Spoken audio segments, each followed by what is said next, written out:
ادب کی جانب سے آپ سب کو آج کی شاہنامہ خوانی کی نشست میں خوش آمدید۔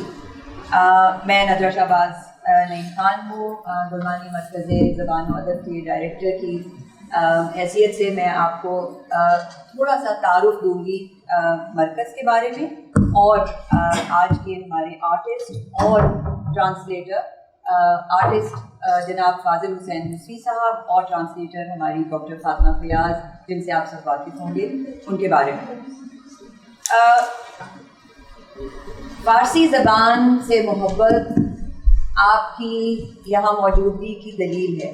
وہ زبان جس کی جڑیں انگریز دور میں کاٹ دی گئیں، وہ ہمارے دل و دماغ میں آج بھی زندہ ہے اور ہماری شناخت کا ایک لازمی جز ہے، اور اس نشست کا مقصد بھی ان ٹوٹے ہوئے رشتوں کو پھر سے استوار کرنا ہے۔ گرمانی مرکز زبان و ادب 2009 میں وجود میں آیا، اور تب سے یہ اسی کوشش میں سرگرداں ہے کہ نہ صرف فارسی بلکہ دوسری علاقائی زبانوں کو بھی تعلیمی اور روزمرہ زندگی میں پھر سے شامل کرنے کی کوشش کی جائے۔ اس سلسلے میں ستمبر 2021 سے لے کر آج تک ہم نے آن لائن تمام ایونٹس کیے، جس میں جو گرمانی سینٹر کا اینول لٹریری جرنل ہے بنیاد، اس کی تقریب رونمائی تھی۔ پھر ایک اور پبلیکیشن تھی سرمد صہبائی کے ڈراموں کا مجموعہ جو گرمانی سینٹر نے پبلش کیا تھا، اس کی تقریب رونمائی ہوئی۔ افغان ادیب اور شعرا کو بھی انوائٹ کیا گیا، اور ان کی 2 مجالس ہم نے آن لائن کی۔ پھر فرانس فنون کی انالیٹیکل جو ان کی تحریروں کا ایک مشاہدہ تھا، اس پر ایک سیشن ہوا، اور انفارچونیٹلی کووڈ کی وجہ سے یہ سب کچھ آن لائن ہوا۔ اور آج گرمانی سینٹر کے لیے یہ بہت خوشی اور فخر کی بات ہے کہ آپ سب بھی شامل ہیں، اور سید باوری صاحب بھی ہم میں شامل ہیں آج، جس کے لیے ہم سب آپ کے بہت ممنون ہیں۔ تحریر اور تصویر کا رشتہ کتنا پرانا اور کتنا گہرا ہے، اسی کو ریوائیو کرنے کے لیے اور اس کو ایک اس میں نئی روح پھونکنے کے لیے گرمانی سینٹر بہت کوشش کر رہا ہے۔ جہاں تک تحریر کا تعلق ہے اور تصویر کا، تو ہمارے آرٹسٹ فاضل حسین موسوی صاحب کا تعارف کرواتی چلوں۔ یہ کوئٹہ سے ہیں اور ہزارہ کمیونٹی سے ان کا تعلق ہے۔ مصوری کا شوق لے کر یہ دنیا میں آئے، اور شاعری کا ذوق ان کے والد صاحب نے انہیں دیا، اور اس کا رنگ پھر ان پہ چڑھتا چلا گیا، اور آج ان کی مصوری کی جو نمائش باہر لگی ہے، میں گزارش کروں گی کہ اگر آپ نے اب تک نہیں دیکھی تو یہاں سے نکل کر آپ ضرور اس پہ نظر ڈالیے۔ ہماری اوپن ایئر گیلری ہے، ابھی تک ہمارے پاس کوئی انڈور اسپیس نہیں ہے تو ہم ایک کوریڈور میں ہی لگاتے ہیں، بٹ یہ ہماری پہلی پینٹنگز کی نمائش ہے جو ہم نے یہاں پر پریزنٹ کی ہے گرمانی سینٹر کے امبریلا میں۔ فاضل صاحب کی یہ پینٹنگز اور آج کی شاہنامہ خوانی کی یہ نشست جو ہے، یہ اسی تحریر اور تصویر دونوں کے امتزاج کا ایک نمونہ ہے۔ آج کی اس نشست کے بعد آپ کو معلوم ہوگا کہ یہ تحریر کس طریقے سے ان کی پینٹنگز میں جھلکتی ہے، مگر یہ صرف شاہنامہ نہیں ہے جو ان کی پینٹنگز میں دکھائی دیتا ہے، اس میں آپ کو بیدل بھی دکھائی دیں گے، اس میں حافظ بھی ہیں، رومی بھی ہیں، اقبال بھی ہیں، امیر خسرو بھی ہیں، اور دیگر بڑے بڑے شعراء بھی ہیں۔ یہ فگریٹو السٹریشنز نہیں ہیں، یہ کنسیپچول آرٹ ہے، اور جتنی گہرائی سے آپ اس تحریر کو جانتے اور پہچانتے ہیں، اتنی ہی خوبصورتی سے یہ پینٹنگز اپنے آپ کو انفولڈ کرتی ہیں ہماری آنکھوں کے سامنے۔ شاہنامہ کی تقریباً 1000 سال پچھلے سال منائے گئے۔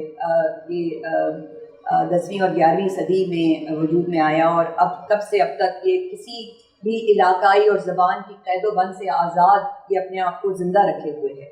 اس پہ روشنی ڈاکٹر فاطمہ فیاض ابھی ڈالیں گی اور آپ کو ایک پس منظر دیں گی جس میں آج کی یہ نشست جو ہے وہ اس کا انعقاد کیا گیا ہے، اور یہ ہزارگی ایکسنٹ ہے. سو فاضل حسین موسوی صاحب جس علاقے سے تعلق رکھتے ہیں، جو ان کی شناخت کا ایک بہت اہم جز ہے، اس میں اس کا ریسائٹل اور اس میں اس کی ادائیگی آپ کو صرف شاہ نامہ سے نہیں، اس ہزارگی ایکسنٹ سے بھی متعارف کروائے گی. تو میں بس اتنا ہی کہوں گی. فردوسی طوسی ایران کے شاعر ہیں. انہوں نے 11ویں صدی عیسوی میں ایک ایسے وقت میں شاہ نامہ لکھا جب ایران پر عربوں کا قبضہ ہو چکا تھا، ان کی حکومت تھی. فارسی زبان، فارسی تہذیب کو وہی خطرات لاحق تھے جو آج ہمیں اردو کو لاحق محسوس ہوتے ہیں. ایک ایسے زمانے میں جب پورے ایران میں خط بدل گیا، عربی نے فارسی کی جگہ لے لی، تمام کتابیں، تمام علم جو ہے وہ عربی زبان میں لکھا جانے لگا. تب فردوسی نے یہ ارادہ کیا، یہ فیصلہ کیا کہ وہ ایران کی اساطیری تاریخ، ایران کی تہذیب، ایران کا تمدن فارسی زبان میں محفوظ کریں. اور شاہ نامہ فردوسی جو کم و بیش 50,000 اشعار پر مشتمل ہے، اس میں عربی کے الفاظ نہ ہونے کے برابر، اور اس نے کس طرح سے ایرانی تہذیب کو، فارسی زبان و تمدن کو محفوظ کیا ہے، اس کو ہم یوں سمجھ سکتے ہیں کہ ایک مصر کے ایک ادیب تھے، مجھے اس وقت ان کا نام تو ذہن میں نہیں ہے، لیکن انہوں نے یہ کہا اپنی ایک گفتگو میں کہ ہم مصری اس لیے عرب ہو گئے کیونکہ ہمارے پاس کوئی فردوسی نہیں تھا جو شاہ نامہ لکھتا. سو یہ کچھ شاہ نامے کی روایت، اور یہ بھی کہ شاہ نامہ فردوسی دراصل ایران کے 50 بادشاہوں کی تاریخ ہے. اور تاریخ اس لحاظ سے ہے کہ اس میں ایک میتھیکل پارٹ ہے، ایک سیمی ہسٹوریکل پارٹ ہے، اور ایک ہسٹوریکل پارٹ ہے.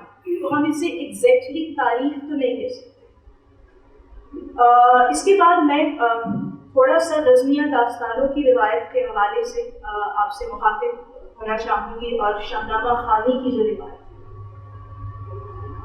رزمیہ داستانیں جنہیں ہم انگریزی زبان میں ایپکس کہتے ہیں، وہ چاہے مشرق میں تخلیق ہو چاہے مغرب میں ہو، قدیم زمانے ہی سے عوامی مجلسوں کی، ادبی اور ذوقی محفلوں کی، چائے خانوں کی اور شاہی ایوانوں کی زینت رہی. چاہے مغرب میں لکھی گئی اوڈیسی یا ایلیٹ ہو، ایران میں شاہ نامہ فردوسی ہو، یا بر صغیر میں طلسم ہوشتبہ اور داستان امیر حمزہ. ان تمام داستانوں کو جتنے ذوق سے پڑھا گیا ہے، اس سے کہیں زیادہ اشتیاق سے سنا اور سنایا گیا. ہمارے خطے کے تاریخ نویس لکھتے ہیں کہ غیاث الدین بلبن کے فرزند سلطان محمد شہید کے دربار میں شاہ نامہ خوانی کی باقاعدہ محفلیں ہوا کرتی تھیں.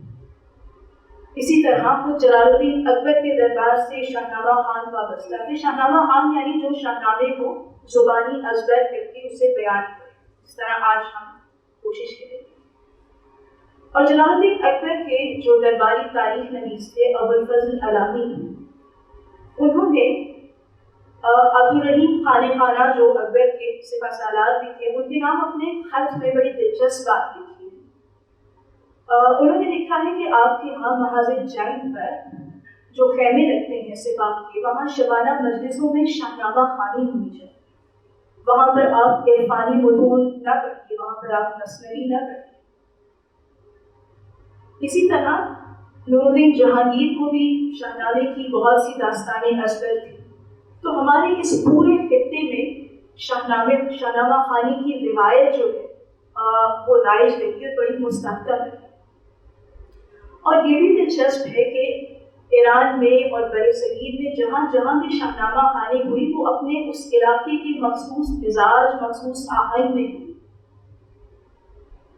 مثال کے طور پر اگر آپ گزشتہ 2 سے 3 دہائیوں میں مغرب میں شاہ نامہ خوانی، جس کو شاید مجھے اسٹوری ٹیلنگ کہنا چاہیے کیونکہ وہ ظاہر ہے انگریزی زبان میں کرتے اسے آپ دیکھیے تو وہ اس میں بہت سے ڈرامیٹک ایلیمنٹس بھی استعمال کرتے ہیں. مثال کے طور پر وہ جب شاہ نامے کی اسٹوری ٹیلنگ کرتے ہیں تو اس میں شیڈو پاپٹس بھی شامل ہوتے ہیں, اور اس میں جو موسیقی شامل ہوتی ہے, جو مشرق اور مغرب کی موسیقی کا امتزاج ہے, وہ اس مزاج کی ہوتی ہے کہ اس پر آپ رقص نہیں کر سکیں.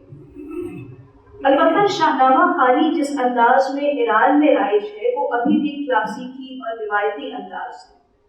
مثلا اس میں جو نقال یا جو شاہ نامہ خوان ہے وہ ایک مخصوص لباس پہنے گا, اپنے ہاتھ میں عصا تھامے گا, ایک چبوترے پر بیٹھے گا یا کھڑا ہوگا, اور بہت بلند آہنگ سے بہت ایک رزمیہ اور حماسی انداز میں شاہ نامہ خوانی کرے گا. اور پس منظر میں جو موسیقی پیش ہوگی اسے سن کر بھی یوں احساس ہوتا ہے جیسے میدان جنگ میں نقاچی اور تبلچی موسیقی بجائے. البتہ ہمارے ہاں جو شاہ نامہ خوانی کی روایت ہے وہ ظاہر ہے ایران سے مختلف ہے, اس کا اپنا مزاج ہے. خاص طور پہ جو اسلوب ہم آج آپ کے سامنے پیش کرنے والے ہیں شاہ نامہ خوانی کا ہزارگی اسلوب, اس پر روشنی تو فاضل حسین مسوی صاحب ڈالیں گے. میں صرف اتنا کہنا چاہوں گی کہ یہ انداز شاہ نامہ خوانی بہت مختلف ہے اس انداز سے جو ایران میں رائج ہے, کیونکہ یہ انداز جو ہے یہ بہت زیادہ رزمیہ اور حماسی نہیں ہے, بلکہ ہمیں اس کو بزمیہ کہنا چاہیے یا حزنیہ کہنا چاہیے, کیونکہ یہ دھیرے سروں سے اس میں شاہ نامہ خوانی کی جاتی ہے. سو اس پر میں درخواست کروں گی فاضل حسین مسوی صاحب سے کہ وہ کچھ ہمیں بتائیں. شکریہ ڈاکٹر فاطمہ. مجھے میرے والد مرحوم کی شاہ نامہ خوانی سے یہ سلسلہ ایک طرح سے آگے بڑھانے کا ارادہ ہوا, اور پہلی مرتبہ میں نے شاہ نامہ خوانی جو کہ تقریباً مفقود ہو چکا ہے ہمارے پورے ایریے میں, وہ شارجہ بنانے میں نے پرفارم کیا تھا, اور یہی ہزارگی ایکسنٹ میں, جس میں ایک شاہ نامہ خوان بیٹھ کے کسی خاص دھن میں پڑھتا ہے اور اس کے سامنے یا ارد گرد لوگ سنتے ہیں, اور اس کا ترجمہ بھی وہ ساتھ ساتھ ایک آدھ لفظ کے ترجمے کے ساتھ وہ بیان کرتا رہتا ہے. تو مجھے صرف اتنا یاد ہے کہ میرے والد نے جو شاہ نامہ خوانی کی اور کرتا رہا اور ہمارے گھر میں, تو اس کی ریوائول کی میں نے ایک کوشش کی. میں کس حد تک کامیاب ہوں گا یعنی یہ اللہ عالم, اور آپ پر ہم رکھیں گے. تو یہی ہے کہ اس انداز کو ہزارگی انداز کہا جاتا ہے شاہ نامہ خوانی کا. بہت شکریہ خالد صاحب. ریسائٹل کا آغاز کرنے سے پہلے میں اس داستان کا تھوڑا سا پس منظر آپ کو بتاتی چلوں, جس کا ایک حصہ ہم پیش کریں گے, کیونکہ ہم اس کو آغاز سے پیش نہیں کر رہے, اس کا ایک درمیانی حصہ ہے. تو اس سے پہلے داستان میں کیا ہوتا ہے وہ میں مختصراً آپ کے سامنے رکھتی ہوں, اس کے بعد ہم آغاز کریں گے. اس داستان کا نام ہے پادشاہی ضحاک, یعنی ضحاک کی بادشاہ. تو ہوا کچھ یوں کہ ایران کی اساطیری تاریخ کے عظیم ترین بادشاہ جمشید, وہ جب اپنی بادشاہی کے عروج پر پہنچے تو غرور و تکبر کا شکار. جمشید کو لگنے لگا کہ وہ تمام مخلوق کے خیر و شر کا مالک ہے, اور وہ یزدان کا یعنی خدا کا منکر ہو گیا. جب ایسا ہوا تو جمشید سے فرد ایزدی چھین لی گئی. فرد ایزدی کا معنی ہے حکمرانی کرنے کی الہامی یا خدائی اجازت, جسے ہم ڈیوائن اتھارٹی ٹو رول کہتے ہیں. اور یہ جس شخص کو خدا کی طرف سے یزدان کی طرف سے عطا ہو وہ تمام دنیا کا بادشاہ بنتا ہے, اور جس سے چھین لی جائے اس کی بادشاہی پھر گدائی میں بدل جاتی ہے. تو جب جمشید سے فرد ایزدی چھینی گئی تو ایرانیوں کو ایک نئے بادشاہ کی تلاش ہوئی. اسی دوران عرب میں مرداس نامی ایک بادشاہ کی حکومت تھی. مرداس خود سے بہت نیکوکار، بہت نیک صفت بادشاہ تھا، لیکن اس کا فرزند ضحاک اس جیسا نہیں تھا۔ تو پھر ایک دن یہ ہوا کہ ضحاک کے سامنے شیطان انسانی روپ میں ظاہر ہوا، اور اس نے ضحاک کو اس بات پر قائل کر دیا کہ وہ اپنے باپ مرداس کو قتل کرے اور اس کی جگہ تخت نشین ہو جائے، اور ایسا ہی ہوا۔ مرداس نے ضحاک نے عرب زمین کا تاج و تخت حاصل کیا، اور اس کے کچھ دیر بعد اسے ایران کی بادشاہی ملی۔ اب ضحاک عرب و عجم کا اور تمام دنیا کا بادشاہ۔ اب کی بار شیطان نے ایک نئی چال چلی، اور وہ باورچی کی روپ میں ضحاک کے سامنے آیا، اس کی درگاہ میں آیا، اور چند ہی دنوں میں انواع و اقسام کی لذیذ کھانے بنا کر بادشاہ کا دل جیت لیا۔ بادشاہ نے ایک دن خوش ہو کر کہا باورچی سے، جو شیطان کہ مانگو کیا مانگتے ہو؟ شیطان تو اسی موقع کے انتظار میں تھا۔ اس نے کہا کہ میں آپ کے دونوں کندھوں کا بوسہ لینا چاہتا ہوں، اجازت دی گئی۔ شیطان نے، باورچی نے ضحاک کے دونوں کندھوں کا بوسہ لیا، اور پھر چشم زدن میں غائب ہو گیا۔ اب ضحاک کے دونوں کندھوں سے دو خوفناک سانپ ہو گئے جو ضحاک کو ڈسنے لگے۔ ان سانپوں کو کاٹا گیا، مارا گیا، پھر وہ دوبارہ ہو گیا۔ اب حکیموں کو بلایا گیا، دوا سازوں کو بلایا گیا، لیکن کوئی بھی اس حادثے کی چارہ جوئی نہ کر سکا۔ اب کی بار شیطان ایک حکیم کے روپ میں دوبارہ ظاہر ہوا، اور اس نے تمام دوسرے حکیموں کو بتایا کہ جناب، ان سانپوں کو آپ مار نہیں سکتے، ان کا واحد علاج یہ ہے کہ آپ ہر رات 2 ایرانی نوجوانوں کو قتل کیجیے، اور ان کا مرض نکال کر وہ پکائیے اور اسے ان سانپوں کو کھلائیے، تب یہ ضحاک کو ڈسنا بند کرے۔ پھر ایسا ہی ہونے لگا، ہر رات 2 ایرانی نوجوانوں کو مارا جاتا، اور ان کا مرض جو ہے ضحاک کے سانپوں کو کھلایا جاتا۔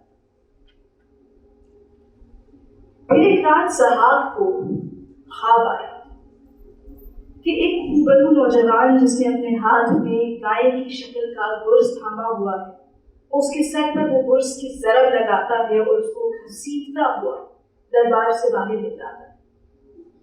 خواب کیا آیا؟ ضحاک کی نیندیں اڑنے، نجومیوں کو، معبروں کو، جوتشیوں کو بلایا گیا کہ بھئی اس خواب کی کیا تعبیر ہے۔ تو انہوں نے ڈرتے ڈرتے ضحاک سے عرض کی کہ فریدون نامی ایک بچہ پیدا ہوگا آپ ہی کی سلطنت میں، جس کے ہاتھوں آپ کی بادشاہی کا خاتمہ ہوگا۔ اس کا باپ آبتین ہوگا اور اس کی ماں کا نام فرانہ۔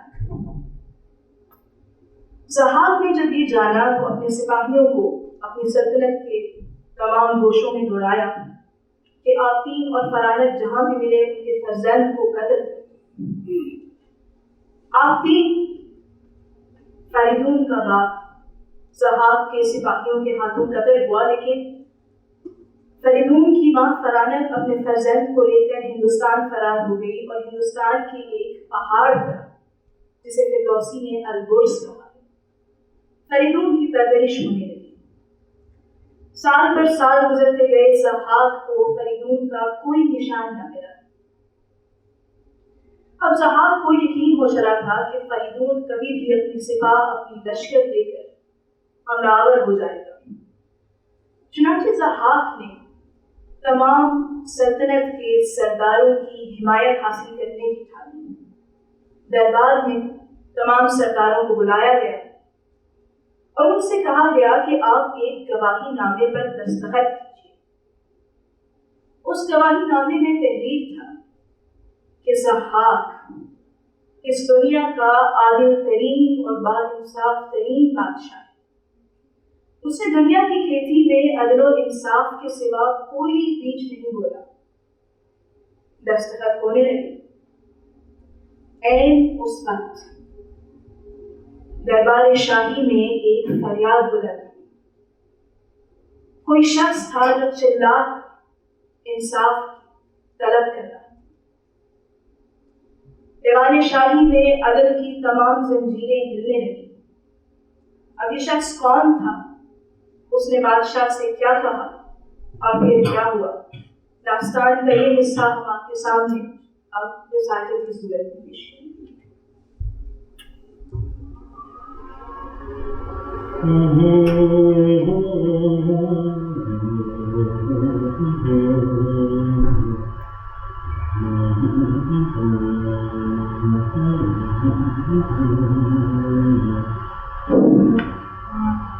همان گاید ز درگاه شاه مرامت فروشیدنی دادخواه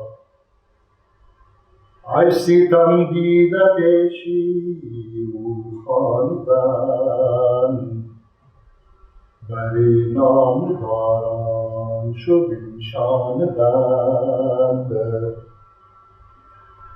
ای بدو گفت و مهتر بروی دژم که برگوی تا کی که دیده ستم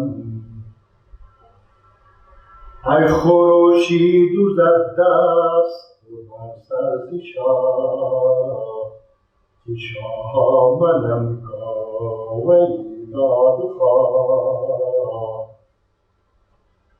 ای یکی به زیان مرد آیینگرم ز شاهش آید همی بر سرم ای تو شاهی وگر اشتها پیکری بیماید زد این ناس و تنها مری که گر هفت و کشور و شاهی تو راست چرا رنج و سختی همه بر ماست اسی لمحے اچانک بادشاہ کے دربار میں کسی انصاف کے طلبگار چیخ و پکار بلند ہوئی۔ اس رنجیدہ شخص کو بادشاہ کے پاس بلایا گیا اور سرداروں کے پہلو میں بٹھایا گیا۔ بادشاہ نے غصے سے بھرے لہجے میں پوچھا، بتاؤ تم پر کس نے ستم ڈھایا ہے؟ وہ چلایا اور اس نے بادشاہ کی جانب دیکھ کر دونوں ہاتھوں سے اپنا سر پیٹا، کہنے لگا، اے شاہ، میں ہوں انصاف کا طلبگار قاضی، میں ایک بے ضرر لوہار ہوں اور میرے سر پر یہ آگ بادشاہ نے برسائی ہے۔ تم چاہے بادشاہ ہو چاہے انسانی شکل میں اژدہا، مجھے اس معاملے پر انصاف چاہیے۔ اگر 7 براعظموں پر تمہاری بادشاہی ہے تو پھر دنیا بھر کے رنج اور سختیاں ہمارے لیے کیوں؟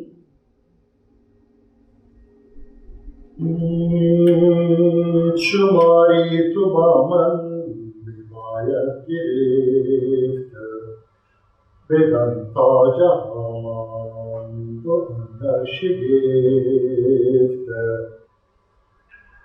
ای مگر کس شماری تو آید پدید که نوبت زیگیتی و من چون رسید ای که ماران ترامز فرزند من همی داد و باید زهر انجمن ای سپهبد و گفتار او بنگرید شگفت آمدش کن سخنها شنید ای بدو باز دادن دو فرزندی او و خوبی بجستن دو پیوندی او ای بفرمود و مرکاورا پادشاه کی باشد برم افسر اندر گواه تم مجھ سے اپنا حساب بے باک کرو اور دنیا کو حیران کر دو۔ کیا تمہارے حساب کتاب سے معلوم پڑتا ہے کہ دنیا بھر میں میری باری کیسے آ گئی؟ تمہارے سانپوں کو کیوں کر ہر طبقے سے چن چن کر میری اولاد کا مغز کھلایا جاتا ہے؟ بادشاہ نے اس کا انداز گفتگو دیکھا اور یہ سب سن کر حیران ہو گیا۔ اسے اس کا بیٹا، اس کا فرزند لوٹا دیا گیا اور اس کے ساتھ صلح جوئی کی کوششیں ہونے لگی۔ پھر بادشاہ کاوی سے کہنے لگا کہ وہ بھی گواہی نامے پر دستخط کرتے۔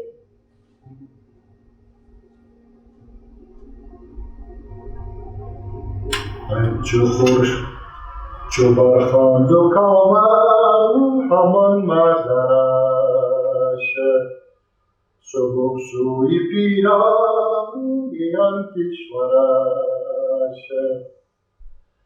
خورشید و کیپای مردان دیو، بریده دل از ترس کیهان دیو. همه سوی دوزخ نهادید روی، سپردید و دلها به گفتار اوی.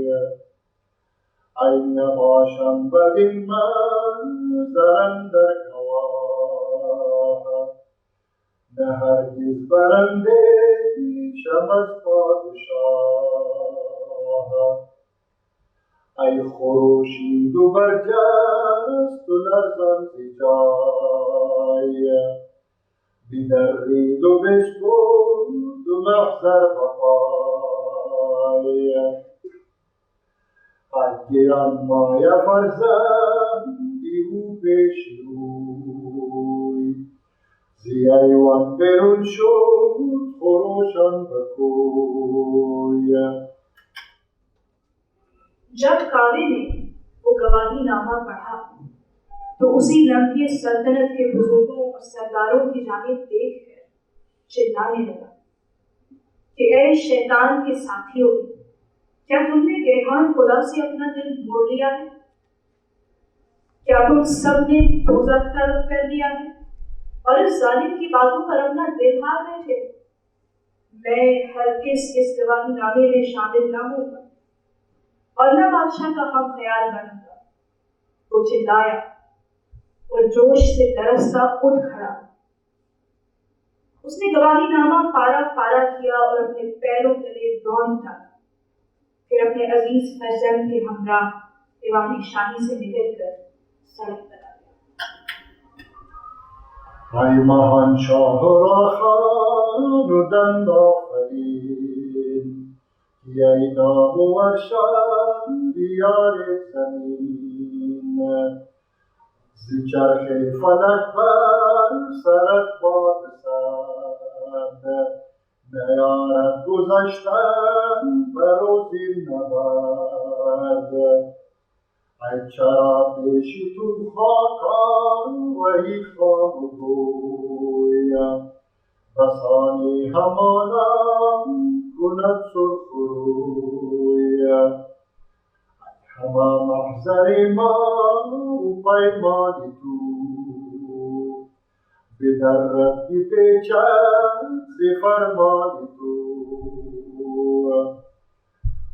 کی نامور پاس و خاور فزود، که از من شگفتی بباید شنود.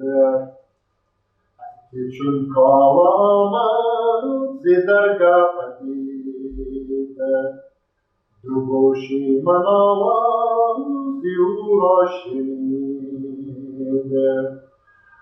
میان من و زی ایوان درست، تو گفتی یکی کوری آهن درست.